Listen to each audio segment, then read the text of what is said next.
cette dernière information qui vient de tomber.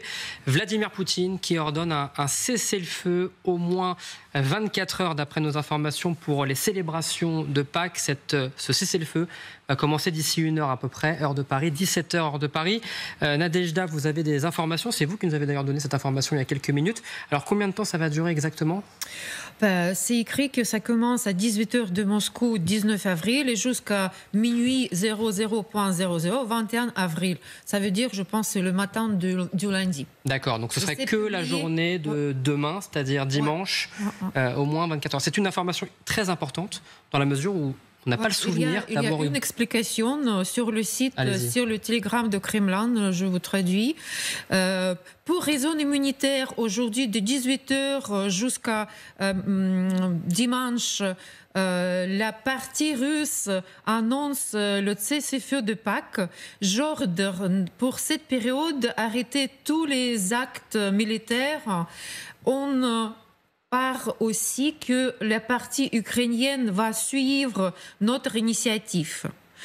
En même temps, notre armée doit être prête pour répondre s'il y aura des provocations et violations de cette cessez-le-feu de partie de notre adversaire et n'importe quel acte agressif. En tout cas, cette information, ce message, il vient de tomber, vous l'avez dit. J'accueille sur ce plateau Vincent Crouzet, bonjour, expert en renseignement, vous venez de nous rejoindre sur LCI. C'est une information très importante. De mémoire, un cessez-le-feu ordonné par Vladimir Poutine, qu'on voit d'ailleurs en direct, ce sont des images en direct, Vladimir Poutine qui s'adresse notamment donc, aux Russes à l'heure où on se parle. De mémoire, je n'avais souvenir que pour Noël 2022. Entre-temps, il ne semble pas avoir eu de cessez-le-feu ordonné unilatéralement comme ça par la Russie. Oui, d'ailleurs, je crois que pour la Pâque orthodoxe de l'année dernière, il y a eu des bombardements sanglants sur l'Ukraine. Bon, le Kremlin essaye de jouer le bon élève. En fait, ça, l'annonce éventuelle de se retirer de la part des Américains sera un cauchemar pour eux. Représenterait un cauchemar diplomatique pour eux. Se retrouver seul face à l'Ukraine et à l'Europe serait catastrophique pour le Kremlin. Donc là, ils essayent de jouer les bons élèves et de tout faire pour tenter de maintenir les États-Unis dans le jeu diplomatique pour les prochains jours. Alors justement, quand vous parlez de très mauvais résultats, ou en tous les cas très mauvaises nouvelles pour le Kremlin, qu'entendez-vous par là ? Parce que c'est un peu... Voilà, on aurait dit que c'est presque l'inverse, que le fait que les Américains se retirent des négociations. Non, parce que si ce sont les Européens qui deviennent des négociateurs et qui ne font aucune concession quant à eux à la Russie, contrairement aux Américains, contrairement à Steve Witkoff et à Rubio et surtout à Trump, c'est une très mauvaise nouvelle pour les Russes. Les Russes sont très contents d'avoir comme tampon, comme équipe tampon de négociateurs les Américains qui leur cèdent un peu tout. Ce serait une toute autre affaire avec des négociateurs européens. Ronald Lato, vous pensez que c'est original. Je ne l'avais pas vu sous cet angle, mais c'est pas bête, étant donné le nom. Merci Ronald. Non, mais c'est vraiment original comme idée. Je pense qu'effectivement, étant donné la proximité entre l'équipe de Trump et Poutine, je n'avais pas envisagé de cette façon-là, mais pourquoi pas ? En tout cas, on peut envisager que cet ordre donné donc cet après-midi par Vladimir Poutine est une réponse à tout ce qui se passe actuellement dans ces négociations en coulisses. C'est une réponse à Vance qui aujourd'hui était à l'église à côté du pape. C'est un peu cadeau, ça veut dire c'est un peu la réponse de notre table, on dit en Russie, de notre table à votre table, de votre table à notre table. Et il faut rappeler que cette année, la Pâque orthodoxe coïncide avec le Pâque catholique. C'est une coïncidence hasardeuse, mais je pense qu'il va jouer. Il a regardé Vance, il a dit on fait. Et on va voir cette soirée, il va entrer à l'église aussi avec le bougie en pensant de la monde et pas de la paix, parce qu'en russe c'est un mot, mir. Général Chauvency, qu'est-ce qu'on peut penser de cette déclaration de Vladimir Poutine ? Je dirais qu'en temps de guerre, il n'est pas anodin qu'on mette une journée de trêve pour une question religieuse. Alors, je n'irai pas dans le sens de tout ce qui a été dit jusqu'à présent. Je dirais simplement que c'est une journée, acte humanitaire, le terme est intéressant. Le fait aussi de répondre à toute attaque s'il y en avait une. Bon, ce n'est pas ça qui va changer le cours de la guerre. Je ne crois pas du tout que c'est un rapport avec tous les autres. Je dis simplement que c'est quand même la population orthodoxe russe qui est concernée en premier. Même pas forcément les Ukrainiens dans leur parti orthodoxe, il y a aussi des catholiques, ne les oublions pas.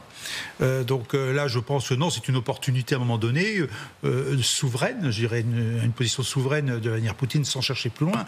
Mais il y avait un autre sujet que vous avez abordé, du coup je l'ai zappé, on était sur les explications. Bon, ça fait rien, ça me reviendra. En tout cas, on est en ligne avec un député ukrainien, Oleksiy Korachenko. Il est en direct avec nous sur LCI. Bonjour, monsieur le député, merci d'être avec nous. Cette information, elle vient de tomber. La question qu'on se pose, elle est très simple. Est-ce que c'est une négociation avec Kiev, cet ordre, en tous les cas, de cessez-le-feu?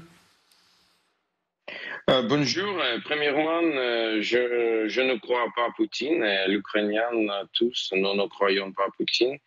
Deuxième, Poutine ne s'est pas intéressé à la religion, à Dieu. Poutine a tué les gens à la plus grande fête chrétienne et orthodoxe pendant ces 3 ans. Mais je pense que Poutine veut montrer à le monde qu'il est prêt pour la paix. Il est ouvert pour la paix. Ce n'est pas vrai. Il ne veut pas la paix, mais parce qu'il a peur des États-Unis et de Trump, il veut faire quelques passes, quelques compléments pour Trump pour montrer que oui, c'est possible, la paix est possible. Nous voulons la paix. Si Poutine en réalité veut la paix, c'est très très simple maintenant. Avoir le cessez-le-feu pas à 30 heures, parce que pour le moment, c'est à 30 heures. Mais complètement, le cessez-le-feu complet. L'Ukraine est d'accord, les États-Unis sont d'accord, notre allié européen sont d'accord, et c'est une raison pourquoi nous n'avons pas pour le moment un cessez-le-feu, c'est Poutine. Est-ce qu'on pourrait imaginer en réponse un cessez-le-feu aussi de Kiev, notamment sur des frappes en Russie, pendant cette journée, en tous les cas, ces célébrations de Pâques? Je ne suis pas le chef de militaire de l'Ukraine. L'Ukraine est prête pour la paix et je pense que l'Ukraine est prête pour le cessez-le-feu pour 30 heures aussi. Mais nous voulons pas... Nous voulons un cessez-le-feu réel, pas à 30 heures, mais réel et long et durable. Et si c'est possible, comme le première chose pour avoir le complet cessez-le-feu, peut-être. Mais je ne crois pas à Poutine. Je pense que c'est un nouvel jeu de lui. Quand vous ne croyez pas Poutine, vous ne croyez pas qu'il est sincère ou vous ne croyez pas qu'il va respecter ce cessez-le-feu pendant au moins 24 heures? Tous. Ni l'un ni l'autre. Ni l'un ni l'autre. D'accord. Et pourquoi? Parce que c'est Poutine. C'est la Russie. C'est très clair. Et comment réagissent les Ukrainiens à l'approche de cette annonce? J'imagine qu'elle est très, très récente, hein, elle date de moins d'une demi-heure, mais est-ce que vous avez des premières réactions d'Ukrainiens?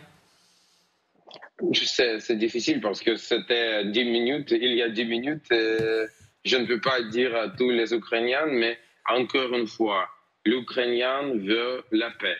Et bien sûr, 30 heures de la paix, c'est mieux que les 30 heures de la guerre. Mais 30 heures, c'est rien. 30 heures, c'est comme une seconde.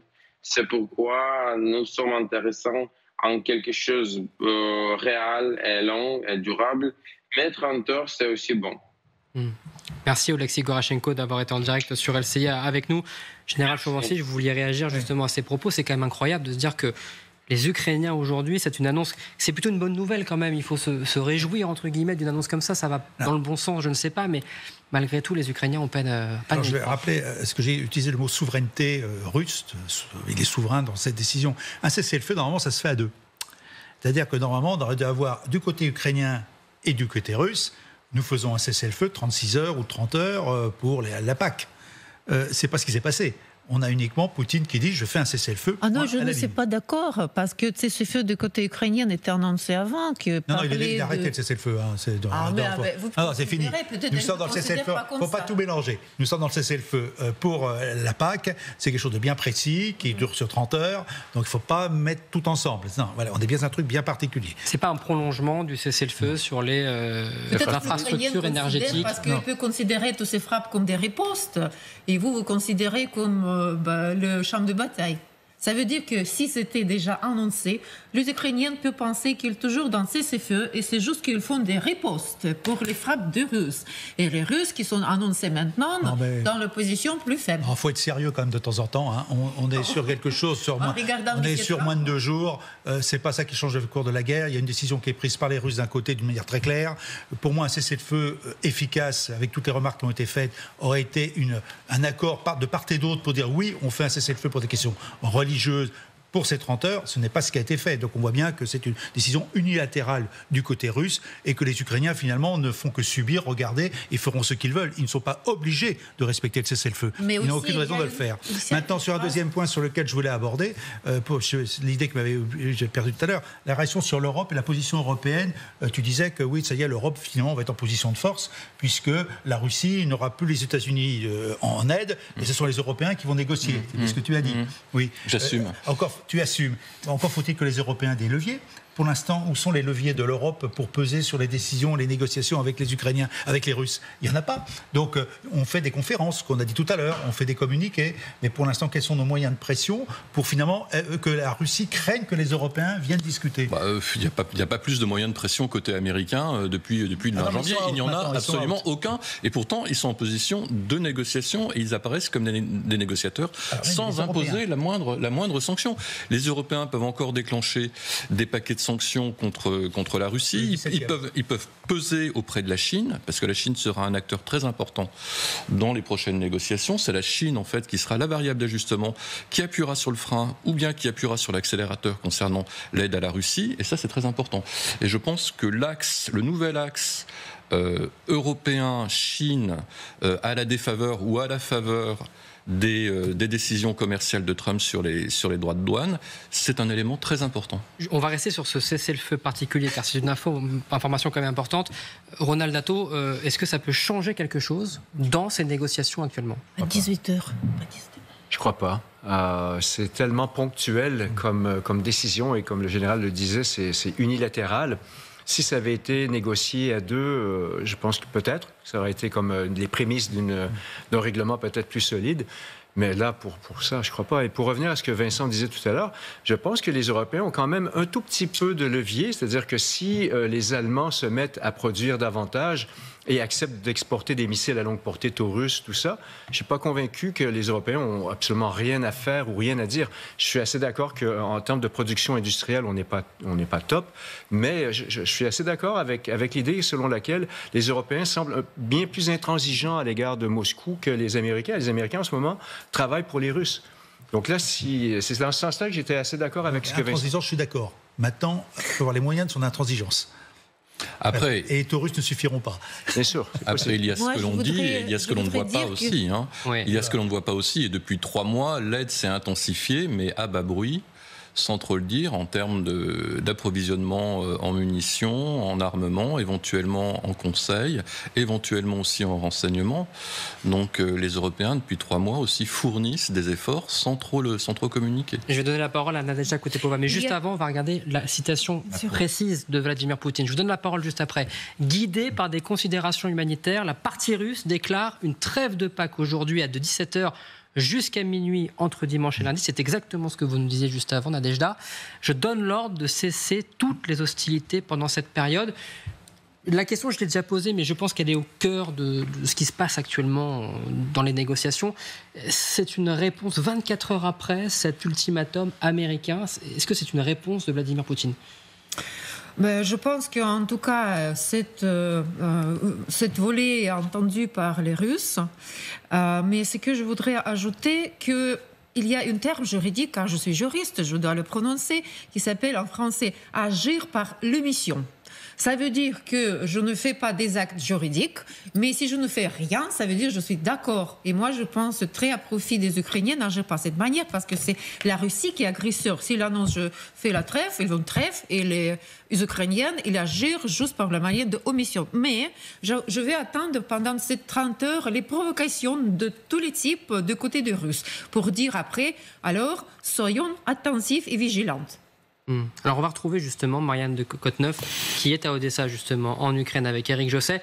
Bonjour Marianne, vous êtes à Odessa donc, théâtre des bombardements cette nuit, vous nous l'avez raconté aujourd'hui sur LCI, très très bien. La première question elle est toute simple, comment réagissent les Ukrainiens à cette annonce de cessez-le-feu ? Alors, pas beaucoup de réactions, en tout cas pas de réaction officielle. Et puis les gens de la rue non plus, ils n'ont pas encore eu l'information. Donc ça va arriver, mais pour le moment, pas trop de réactions. On a quand même fouillé sur les réseaux et puis de toute façon, on a trouvé ce que disent les gens ici, c'est que quoi qu'il arrive, ils n'ont aucune confiance en Vladimir Poutine.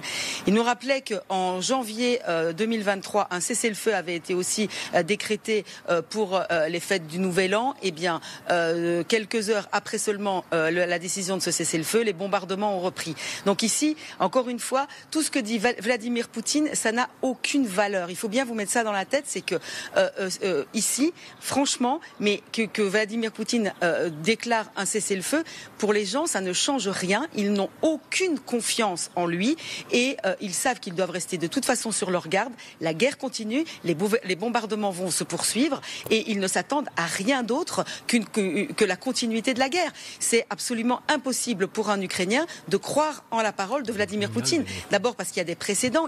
Beaucoup de fois, il a trahi cette parole. On nous rappelait également qu'il y a eu des nombreuses déclarations de cessez-le-feu qui n'ont pas été respectées déjà depuis la guerre de 2014. Vous voyez, ils ont de la mémoire.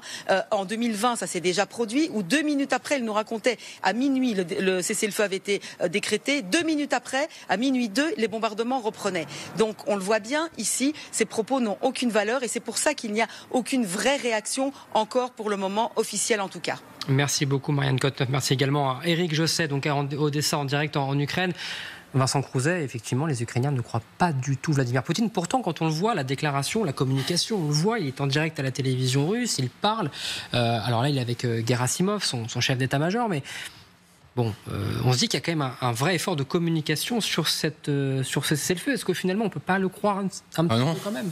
Vladimir Poutine, guidé par des considérations humanitaires, chercher l'erreur. Enfin, je veux dire, chercher l'erreur, ça n'existe pas. Ted Bundy aussi était guidé par des... Non, mais c'est une opération de communication à destination de Trump, qui va dire dans les prochaines heures, entre 2 trous de golf, puisqu'on est le week-end, qui va dire le président Poutine est un homme bon et tout le monde va s'étouffer de rire ici, en plateau. À tous les coups, on va avoir droit à ce type de réaction du côté de Trump ou de Vance ou bien de Witkoff. Restez avec nous à suivre. On va continuer de développer cette information. Donc, cessez-le-feu en Ukraine pour au moins 30 heures. On en parle juste après. Restez avec nous. 16h29 sur LCI. Merci d'être avec nous. Vous êtes toujours dans le Club Info Week-end avec cette information qui est tombée il y a moins d'1 heure maintenant. Vladimir Poutine qui ordonne un cessez-le-feu pour 30 heures au moins pour la célébration de paix. Cessez-le-feu en Ukraine. Donc, écoutez, Vladimir Poutine, il s'est exprimé devant les Russes. Guidé par les considérations humanitaires, la partie russe déclare une trêve de Pâques aujourd'hui de 17h jusqu'à minuit entre dimanche et lundi. Je donne l'ordre de cesser toutes les hostilités pendant cette période. Nous supposons que la partie ukrainienne suivra notre exemple.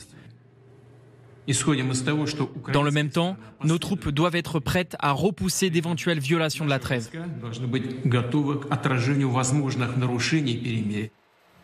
Guidé par des considérations humanitaires, je emploie les mots de Vladimir Poutine lui-même. Qu'est-ce qu'on peut en dire de cette phrase et sa façon d'annoncer ce cessez-le-feu, Ronald Lato ? Ça va, je pense que ça fait partie de la propagande russe. Humanitaire, il a bombardé des écoles, des églises soumises la semaine dernière, il me semble. Il a aucun... Je suis sidéré, moi, par le manque de morale des Russes. Ils n'ont aucun remords d'utiliser cette expression. S'il y a un gouvernement qui n'est pas humanitaire, c'est bien le gouvernement russe.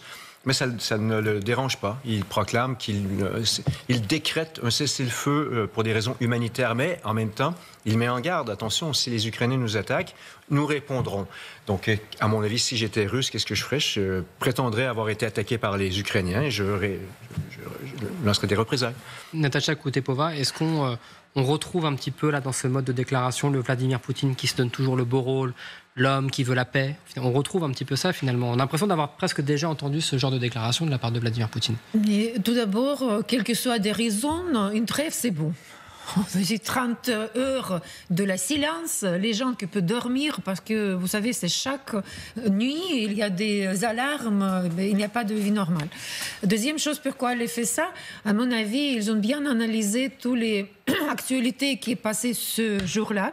Tout d'abord, les repos de Trump, de ses conseillers aussi. Il a vu Vance au sein de l'Église catholique ce matin et il voulait se montrer aussi comme un bon chrétien parce que cette partie de sa propagande qui est le bon christianisme et cette fois-là la Pâque orthodoxe coïncide avec le Pâque catholique lui donne cet esprit. Aussi je vois en tant que Russe qu'il accuse des justifications de bombardement de Soumy qui est passé aussi pendant la fête religieuse il y a une semaine où ils ont envoyé cette requête au centre de la ville. Il y a 9 enfants qui ont été tués et des images terribles.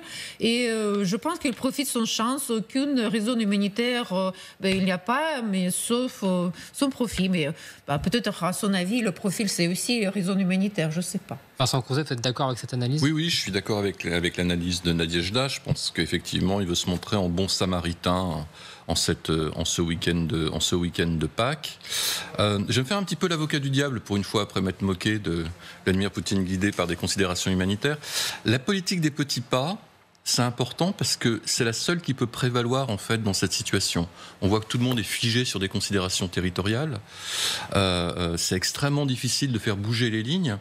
Et le fait qu'il y ait des petits pas d'un côté, de l'autre, les deux délégations se sont vues physiquement au Moyen-Orient il y a quelques jours sous l'égide américaine.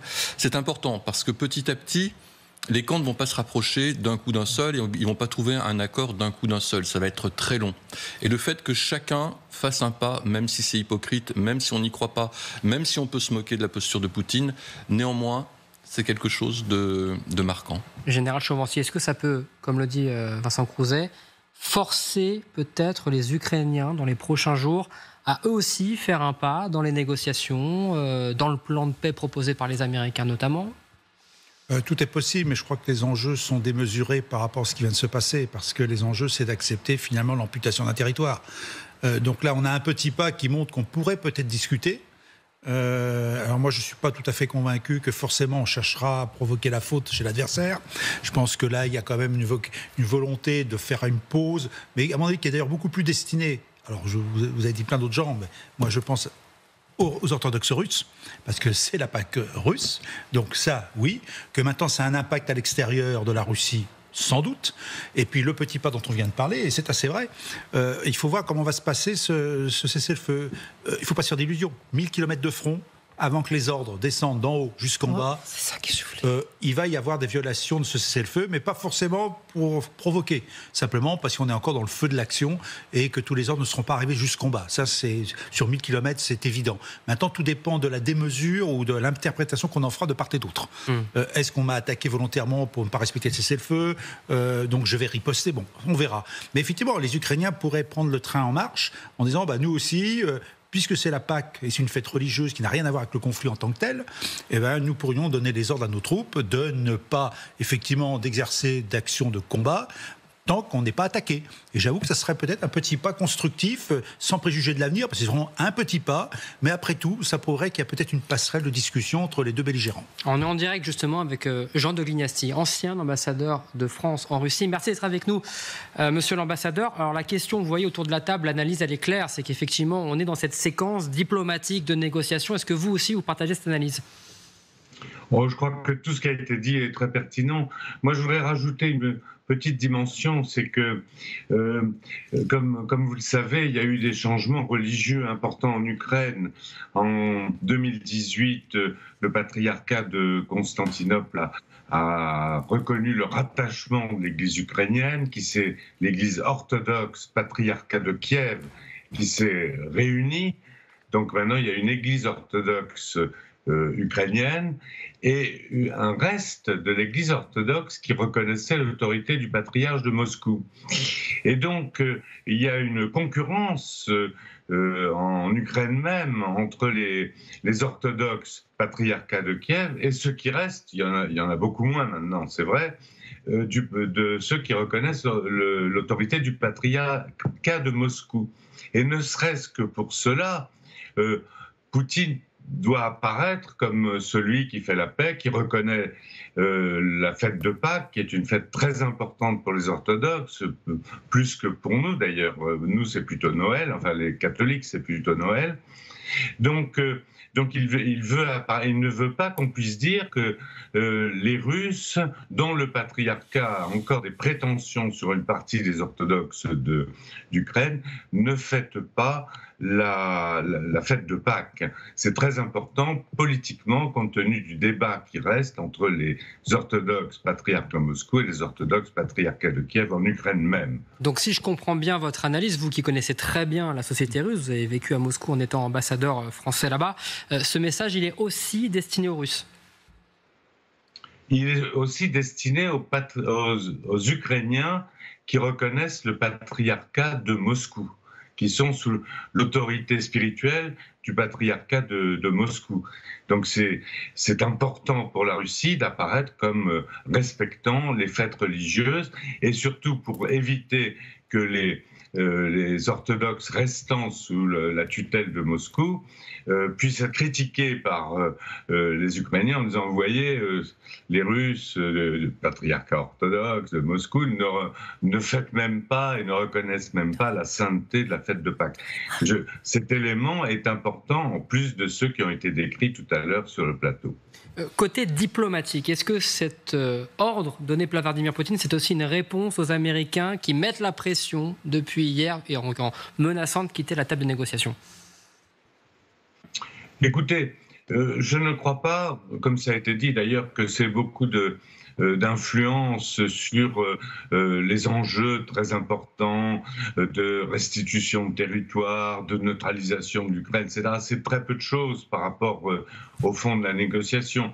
Disons que simplement, ça montre que l'atmosphère est peut-être un tout petit peu moins mauvaise et qu'un effort est fait. Mais je ne pense pas que ça, en dehors de cette question d'atmosphère générale, ça ait beaucoup d'influence sur le fond des négociations. Est-ce que vous y voyez quand même une bonne nouvelle? Parce que autour de ce plateau, effectivement, on doute bien que tout ça est orchestré, évidemment, mais ça va dans le bon sens quand même.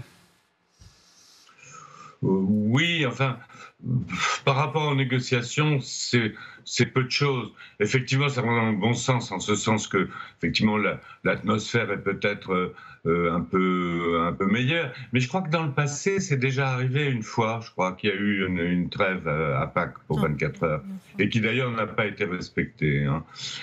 Donc, oui, on ne peut pas dire que ça soit négatif, et je pense que pour les combattants, ça doit être un grand soulagement, et pour leurs familles, et puis il y a peut-être des gens qui vont pouvoir quitter le front et revenir voir leur famille pour 24 heures, je ne sais pas.